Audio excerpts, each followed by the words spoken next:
guys, welcome to my channel. Now, today I've actually got a special guest, and this is my lovely husband, Jesse. Hello. I've just said husband for the first time in public. Can you believe it? Wow. We've only been public. I know, but we've only been married for a very, very short time, 3 weeks, and I thought I'm going to bring on Jesse today because he is the expert coffee maker in this house. I actually don't even drink coffee, so Jesse is going to talk us through how to make a cold brew coffee today. And we're going to go through a few steps on what it's going to look like, what you need to look out for coffee beans and how to grind them and how to get the best possible cold brew coffee at home, as well as making a lovely oat milk at home in your Thermomix that you can then use to serve up your amazing cold brew coffee. So let's get started, shall we? So I guess a really good cold brew coffee, or any coffee, starts with the bean. And tell us actually what makes a really good coffee bean, or what do we need to look out for when we are buying a coffee bean? Cool, yeah, well there's so many variables. You can go for a darkly roasted bean or a light roasted bean. It really kind of depends on what your preferences are. There's beans from all over the world, but one thing that kind of stays the same is that you want freshly roasted beans. I don't recommend buying beans from the supermarket because most of the time, in fact almost all the time, you don't see when the roast date was, and that's really important to know when the bean was roasted. You're looking maximum a month old, preferably a week or two. So that's kind of where the sweet spot is for coffee beans. Over time, the oils of the coffee beans needs to be fresh. They kind of evaporate out and you lose all those wonderful flavors. So about a week old or two maybe. What I tend to do is I go to my local cafe that I really like the coffee of. And it's really good coffee apparently. They do really, he keeps talking about it all the time. I know, they do really amazing strong Colombian coffee, which is my preference. And on the packets, they always tell you when the roast date was. Perfect. So make sure to buy fresh beans basically, and your local cafe will have them, I'm sure. Yeah.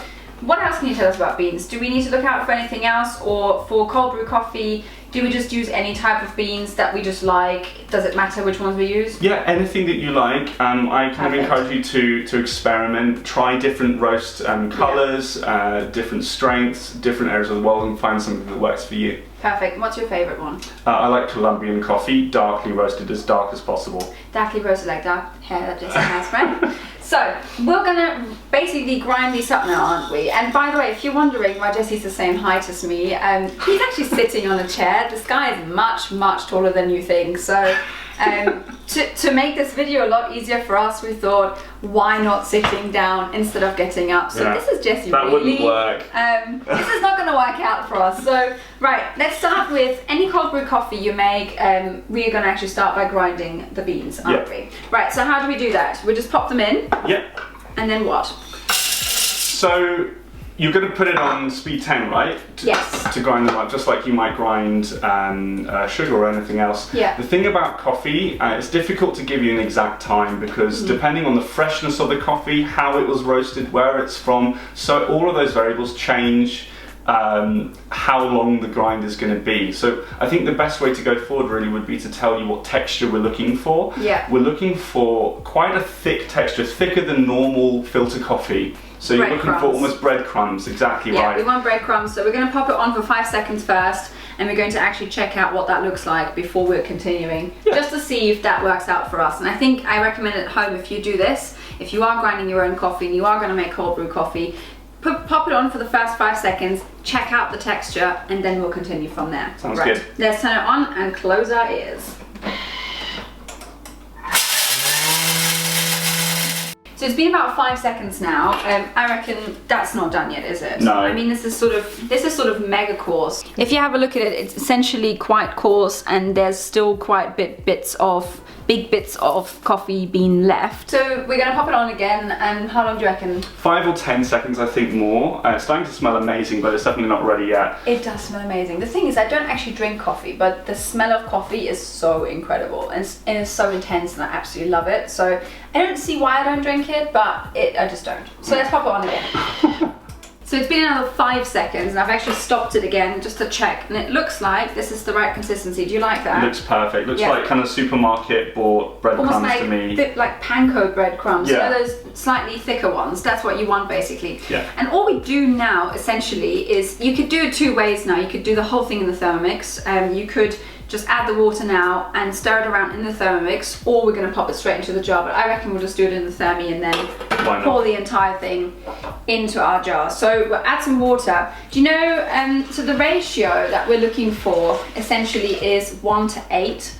With cold brew coffee, the best ratio is 1 part coffee beans to 8 parts of water. So we're going to make a small amount because Jess doesn't want to drink really strong coffee for the next 10 days.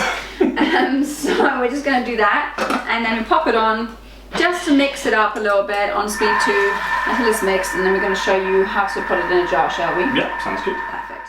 So here we are now. We've put everything together, it's all combined, stirred up. What do we do now? Cool, so all we need to do really is fill it into a jar that we've got here. Yeah, got one here. And then allow it to steep, or just sit there basically, was what it means, for 18 to 24 hours, depending on how strong you want it. Should I pour it in? Yeah, go for it, you're better than me at that. Awesome. Definitely. And just make sure you actually get all of the leftover bits of coffee in there. You don't want to lose anything, because this is the flavour.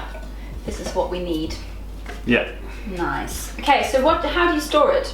Beautiful. So you can do it in the fridge or at room temperature. It's up to you. It doesn't make a difference, does it? Hardly makes a difference at all, no. I guess it's just about if you want it cold or yeah, I mean, super cold. I would serve it with ice anyway once it's done. Yeah. You could actually, cold brew coffee is so versatile. You can even serve it hot as well. You can just pour a bit in and then mix it with hot water. Lovely. It doesn't affect the flavour at all, because none of the beans at the end of this will be in there. Amazing. So we're going to leave this now to do its thing for the next 18 to 24 hours. Obviously we've prepared some for you in advance so that you guys can see what that looks like. But let me ask you, so what makes a cold brew coffee different? So how does it taste? Because I don't have a clue how it tastes, do I? It's really interesting how different it is. So normal coffee is brewed at high temperature, so espresso or filter coffee. And what that does to the acids inside the beans is it changes their structure and it brings some of them out, and so what you'll find is the coffee will taste either more bitter or more sour. Depending on how you make it. Depending on how you like it and kind of how you make it. I know a little bit about making coffee apparently. Yeah, you do. No, we actually went to a Tiny coffee bit. baking course together, although she didn't even make any coffee, which was really cool. It was really nice though. I didn't taste any coffee, but I learned how to make it, so I can give you guys the knowledge now, which is fantastic. So you have a slightly sweeter one, less acidic or less nutty and stuff. Is it stronger?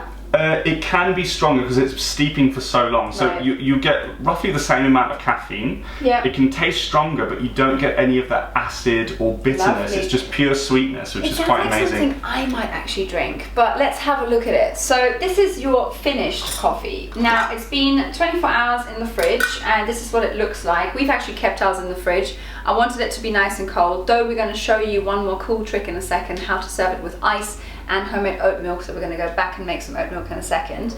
So what do? We just pour that in. What have we prepared here? What have you got? So we've got a bowl, obviously, to pour it in. Yeah. We've actually got our Thermomix simmering basket here as well. Perfect for doing this, by the way. Which is really nice. It acts kind of like a sieve for the big bits. Yeah. And then we've got a muslin cloth. And you just pour that in here. So you can use a nut milk bag or a muslin cloth or a cheesecloth, anything that will catch most of these coffee beans, because you don't want to have any of that murkiness in your finished coffee.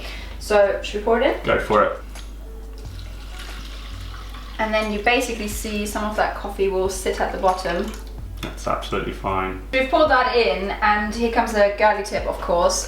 You can actually use the leftover coffee beans that are ground in there, the leftover coffee grounds. Either you compost them, you can use them as fertilizer for your plants, or you make yourself a really, really nice body scrub with that. So just use coconut oil and mix that together, and you can really scrub yourself and make a lovely, it will make a really lovely scrub. And it will taste so good, it will actually smell so good. It might taste good, but it probably will smell much better than it tastes. It tastes good as well, actually. And basically what do we do now? We just sift it, don't we? Yeah, you just strain it. Perfect. So we'll strain that probably once or twice. It depends how fast we can get rid of all of those coffee granules. And once that's done, we just leave this a little bit. You could actually sit the simmering basket a little bit higher and then just leave this to sort of do its own thing, and come back to it after about 30 minutes once it's completely sifted through, and then we're going to make our little nut milk, shall we? Sounds good.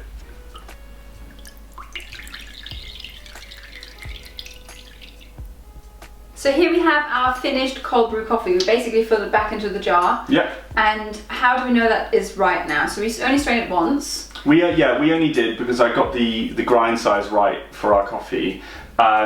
It could look a little bit more cloudy than this, and if it is, I would try straining it again. Yeah.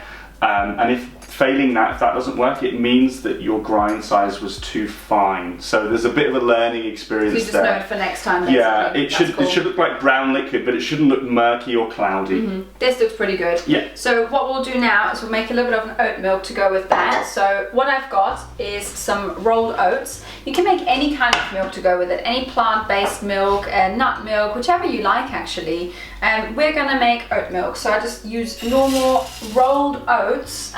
You can use any type of oats you like, but I find the rolled oats they actually make the really nice flavour, and they're actually big enough also to grind up in a nice way. And we just add in some water. That's all you need to do really. And then we're going to pop this on for an entire minute on speed 10 so that we can create a really lovely flavour. And then we're going to sift that. So it's been a minute, and this is now our oat milk. It smells really nice, and actually you can, yeah, it's really nice. Ooh. It is really cool for coffee because it tastes really amazing. So I heard anyway. So we're gonna just sift that through again, just like we did with the coffee. Literally just pour it right in. And all we do, just like we did before, we're just going to take our cloth. It's the same principle as the cold brew coffee, and we're just going to let it slowly come through. This will take a little while because it is oat milk, so you can help it by just sort of pouring it through like that a little bit. It will come. Keep going with it a little bit and leave it to do its thing. So my oat milk is now finished. Essentially, I've strained this and I added a little bit of pressure on with my hands to really strain it through. You can use the leftover oats that have not been squeezed through to make some oat biscuits or flapjacks, or you can add it into your lovely coffee scrub, whatever you like, but we're not going to waste any of it.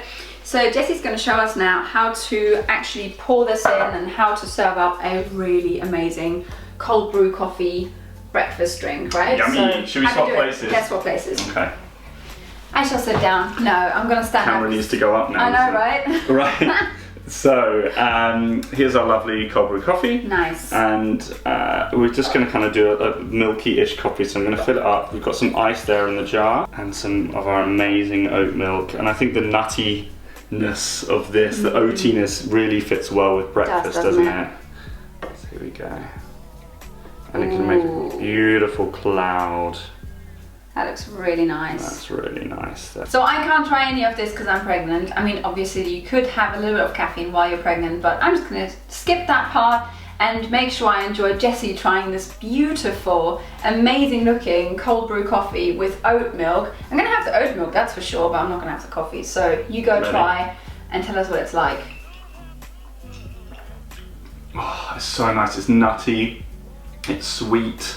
Yum. Breakfasty, and I love the ice. It's starting to warm up outside, so nice. It's really perfect. I love cold coffee. This would do really well as an ice cream, by the way. If you made that into an ice cream. Oh my god, into a popsicle. Oh my god. Yeah, that was so good. So guys, if you want to make amazing cold brew coffee at home, follow Jessie's epic tips and tricks on how to grind your beans and how to make a perfect coffee and enjoy, because this is so tasty. And make sure to subscribe to my channel and ring that little bell button to receive amazing videos whenever they come out. And I'll see you guys later. Cheers. Enjoy our coffee.